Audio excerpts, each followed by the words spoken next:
24 मार्च से 30 मार्च तक का समय कुंभ राशि के लोगों के लिए कैसे होने वाला है। नमस्कार मित्रों, आप सभी का हार्दिक स्वागत है मेरे चैनल पर। कृपया आप चैनल पर पहली बार हो तो प्लीज चैनल को सब्सक्राइब जरूर कीजिएगा।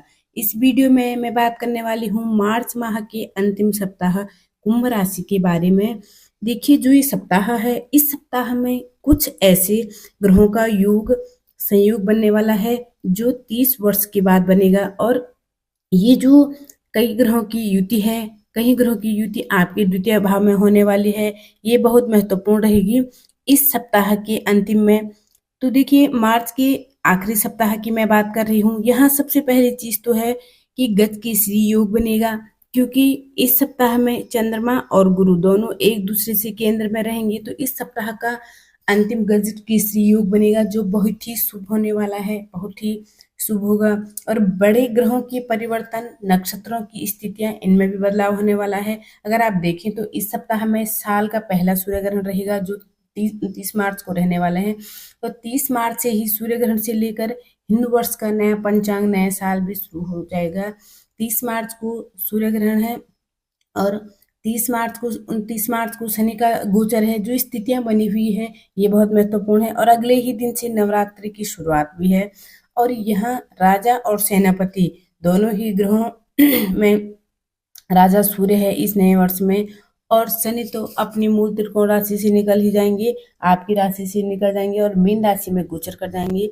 तो किसी न किसी मामले में देखिए, सूर्य राजा है, बुध युवराज है, शुक्र है वो गुरु है, राहु है वो तो ऐसे उन्हें छाया ग्रह माना जाता है, जो कि शनि की छाया है। एक साथ 5 ग्रह और साथ में इस दिन चंद्रमा भी है। तो यहाँ इतने बड़े ग्रहों का जो संयोग बनेगा, ये हर तरह से आपके जीवन में प्रभाव देने में सक्षम रहेगा। शनि की 6.5 हो गई, उसमें आपका परिवर्तन हो जाएगा। शनि की 6.5 कि आप तीसरे चरण में पहुंच जाएंगे, आपके राशि के ऊपर से शनिदेव उतर जाएंगे। और कहने का तात्पर्य यह है कि ये सप्ताह जीवन में बहुत बदलाव लेकर आएगा, यानी कि सप्ताह के अंतिम दिन से ही चीजों में बड़ा परिवर्तन होने वाला है। इस सप्ताह में योग भी बने हैं, बुधादित्य योग बने हैं, शुक्र और बुध का लक्ष्मी नारायण योग बनेगा, निजभंग राजयोग बनेगा, पंचग्रही योग बनेगा, उसके बाद षटग्रही योग बन जाएगा। तो जब भी ऐसे योग बन जाते हैं, बहुत बड़े बदलाव लेके आते हैं किसी सरकारी चीजों में, शेयर मार्केट में भी, आपके जो निजी जीवन में पहुंच जाते हैं। राशिफल के मामले में कि साप्ताहिक राशिफल कैसा है। कुंभ राशि की मैं बात कर रही हूँ। सप्ताह की शुरुआत की अगर बात करें तो केतु कन्या राशि में विराजमान है और ये हेल्थ से संबंधित प्रॉब्लम दे सकता है। छोटी मोटी प्रॉब्लम देगा, बड़ी नहीं। कुछ कोल्ड हो गया या फीवर हो गया आपको, या लापरवाही बिल्कुल भी ना करेगा, ताकि वो चीजें बढ़े ना। थोड़ा योगाभ्यास करते रहें, योग करें। एक चीज जरूर याद रखिएगा, क्योंकि धन और समय दोनों की कदर करना आपको सीखना होगा। दो चीजें हैं, समय सबको बराबर मिलता है। उस समय में आप क्या कार्य करते हैं, कितना अधिक फोकस चीजों पर रखते हैं, ये आपके आगे के भविष्य को तय करता है। धन और समय दोनों की कदर करें। जो भी आपका वक्त चल रहा है, उस वक्त के अनुसार चीजों पर फोकस करें। आपके जीवन के कई क्षेत्र इस समय अवधि में प्रभावित होने वाले हैं। कुछ हो सकता है थोड़ी प्रॉब्लम में मिल जाए, लेकिन सप्ताह की शुरुआत आपकी अच्छी रहेगी। एकदम तरीके से सप्ताह की शुरुआत होगी। अब अपने काम पर अपना फोकस बनाए रखिएगा। अगर स्थिति आपके लिए बहुत अच्छी रहेगी, जो आपके कर्मचारी हैं, आपके सहयोगी हैं, वो किसी न किसी तरह की ऐसी योजनाएं बना सकते हैं, पीठ पीछे आपकी बुराई कर सकते हैं, उनसे सावधान रहिएगा। व्यापार जो कर रहे हैं, व्यापार के मामले में तो व्यापार के स्वामी सूर्यदेव बनते हैं, जो कि 4 ग्रहों के साथ विराजमान है। अब व्यापार में थोड़े मिले जुले परिणाम आपको देखने को मिल सकते हैं, लेकिन कहीं ना कहीं जब आप एफर्ट कर रहे हैं तो उसका रिजल्ट भी आपको बहुत अच्छा देखने को मिलता है। जो आपके पुराने किए गए कार्य हैं, उनकी रिजल्ट आपको अच्छे मिलेंगे। सप्ताह की शुरुआत शानदार रहेगी। कार्यों में आपकी गति बने रहेगी। किसी पुराने परिचित से आपकी मुलाकात हो सकती है। देखिए, मंगलवार और बुधवार का जो दिन होगा, वहाँ सावधानी रखिएगा। आपके खर्चे आ सकते हैं या बेवजह की अड़चने आ सकती है। हो सकता है काम सही चल रहा है और पता ही नहीं चल रहा है कि काम में अड़चना, जैसे काम में विलम्ब हो जाए। कंट्रोल करिएगा, अपने हर एक चीज पर फोकस रखिएगा तो आसानी से हो जाएगा। गुरुवार शुक्रवार का दिन अच्छे रहेंगे, लोगों का सहयोग भी मिलेगा, काम काज भी अच्छा रहेगा।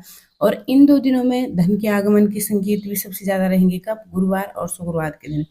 अपनों से मुलाकात होगी, मित्रों से मुलाकात होगी। अगर कोई कानूनी विवाद चल रहा है तो वहाँ भी सफलता के चांस बन रहे हैं। देखिए शनिवार का दिन सबसे ज़्यादा शुभ रहेगा आपके दिन, खुशखबरी मिलेगी, योजनाएँ सफल होगी आपके लिए और नए किसी चीज़ों पे खर्चा दिख रहा है, कुछ ना कुछ खर्चों से रिलेटिव आप खर्चा कर सकते हैं, खरीदारी कर सकते हैं। लेकिन इनकम ठीक-ठाक है, जॉब कर रहे हैं तो ऐसे चांस मिल सकता है जैसे आपकी प्रमोशन बन जाए। शिक्षा की अगर मैं बात करूँ तो पढ़ाई में देखा जाए तो ऐसे लेकर चीज़ें अगर आप उन चीज़ों को ठीक से देखेंगे या आप अपनी मेहनत करते हैं तो आपके लिए अच्छी रहेगी। उन लोगों की मैं बात कर रही हूँ जो छात्र हैं कुंभ राशि के, जो विदेश जाने की सोच रहे हैं, तो बहुत अच्छा है, बहुत अच्छे रिजल्ट आपको इस सप्ताह में मिल सकते हैं। प्रयास कीजिएगा, खुद को अपने लक्ष्य की तरफ केंद्रित रखना होगा और जितना अधिक आप अपनी पढ़ाई पर फोकस करेंगे, उतना ज़्यादा आपको अच्छा रिजल्ट मिलने की संभावना बनी हुई है।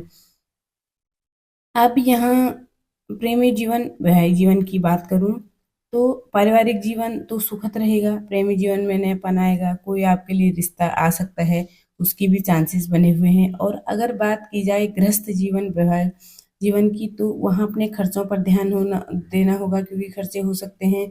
देखिए आपके सप्तम भाव के स्वामी जो कि द्वितीय भाव में 12वीं राशि मीन राशि होती है, इसमें विराजमान है, थोड़ा खर्चों को बढ़ा सकता है, थोड़ा मिला-जुला परिणाम वैवाहिक जीवन में आपको बस थोड़ा-सा ध्यान देने की आवश्यकता है, बाकी इतना इश्यू नहीं है। देखिए अगर सबसे महत्वपूर्ण दिन है आपकी 29 मार्च की, शनि की साढ़े साती का तीसरा चरण होगा और सूर्य ग्रहण भी है साथ में।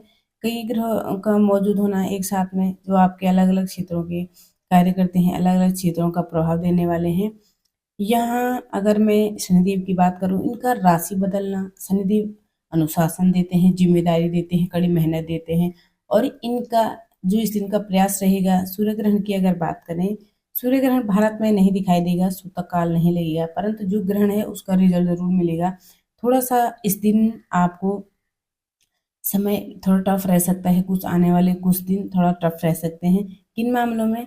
दूसरे मामलों में, जैसे दूसरे भाव में ग्रहण लगेगा, तो दूसरे भाव में शनिदेव जाएँगे, कुटुंब को लेकर, कुटुंब के साथ बात करते समय थोड़ा-सा अपनी वाणी पर आपको नियंत्रण रखना होगा, तब समय आपके लिए अच्छा रहेगा। उपाय की अगर बात करें तो हनुमान चालीसा का पाठ ज़रूर कीजिएगा, आपके लिए आप डेली अपने रूटीन में रख दें, आपके लिए बहुत ही अच्छा रहेगा। सूर्य देव को भी आप अर्घ देते तो आपके लिए बहुत अच्छा रहेगा, ये दोनों उपाय कीजिएगा।